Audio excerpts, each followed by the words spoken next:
warahmatullahi wabarakatuh.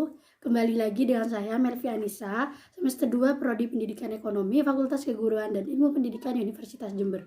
Kali ini, dalam video saya akan mengungkap tentang peran orang tua dan guru dalam pembelajaran daring yang sekarang dilakukan di tengah pandemi. Pada kondisi seperti ini, pembelajaran daring menjadi pilihan satu-satunya yang paling realistis dan efektif bagi sekolah dan orang tua siswa di tengah-tengah pandemi COVID-19, agar proses pendidikan anak tetap dapat berjalan.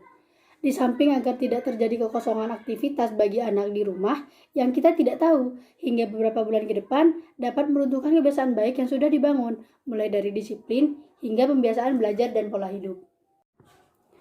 Namun, pembelajaran daring bukan tanpa masalah. Bukan cuma karena kali ini keharusan belajar daring muncul dari situasi darurat, namun juga karena lembaga pendidikan, keluarga, dan sekolah memang sedang dalam krisis. Misalnya KPAI, kemarin telah mencatat ada 51 pengaduan terkait masalah pembelajaran daring, yang pemicunya bisa jadi dari berasal ketidaksiapan guru, tapi juga bisa berasal dari ketidaksiapan orang tua menjalani suasana darurat ini. Jadi, bagaimanakah peran orang tua dan guru dalam pembelajaran daring saat ini? Hal terpenting dalam proses pembelajaran daring ini adalah guru perlu membangun komunikasi dengan orang tua atau wali murid agar pembelajaran secara daring ini tetap terlaksana secara intens. Lalu, peran seperti apa yang dapat dilakukan oleh orang tua ketika anaknya belajar di rumah? Salah satunya adalah mengatur jadwal belajar anak. Pengaturan waktu difokuskan pada bagian waktu untuk kepentingan belajar, refreshing, juga pekerjaan tugas keluarga lainnya. Belajar anak memerlukan waktu yang tepat untuk mendukung konsentrasi mereka. Dalam pengupayaan tersebut, ada 3 model sinergi antara guru dan orang tua agar memaksimalkan proses pembelajaran siswa di rumah.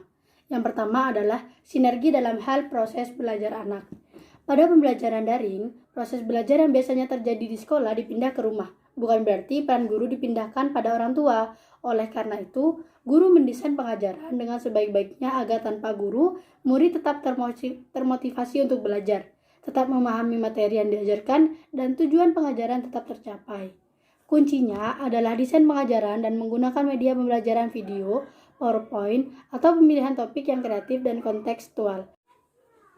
Sedangkan peran orang tua dalam memastikan tersedianya jaringan internet, media belajar, dan mengontrol serta mengelola disiplin murid, sehingga murid melakukan tugasnya dengan tuntas dan tepat waktu.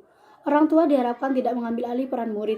Tugas yang harus dikerjakan murid dikerjakan oleh orang tua. Yang penting tugas tersebut dikumpulkan tepat waktu, dengan kualitas baik, dan yang paling penting agar murid memperoleh skor yang tinggi. Ini tidak hanya melanggar peran dalam proses sinergi selaku mitra, tetapi juga merusak anak dalam jangka panjang.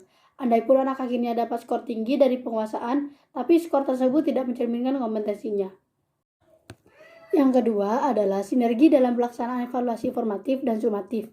Dalam pengajaran, evaluasi adalah peristiwa yang sangat penting karena sangat terkait tujuan akhir dari pendidikan dan pengajaran. Evaluasi adalah upaya untuk memotret apakah semua upaya pendidikan termasuk pengajaran mencapai tujuan, diantaranya yakni murid menguasai materi ilmu pengetahuan. Terjadi evaluasi secara daring, maka guru berperan mendesain model evaluasi dan model soal yang dapat menjamin hasil evaluasi yang valid. Itulah peran orang tua dan guru selama proses pembelajaran siswa daring di rumah. Semoga bermanfaat. Wassalamualaikum warahmatullahi wabarakatuh.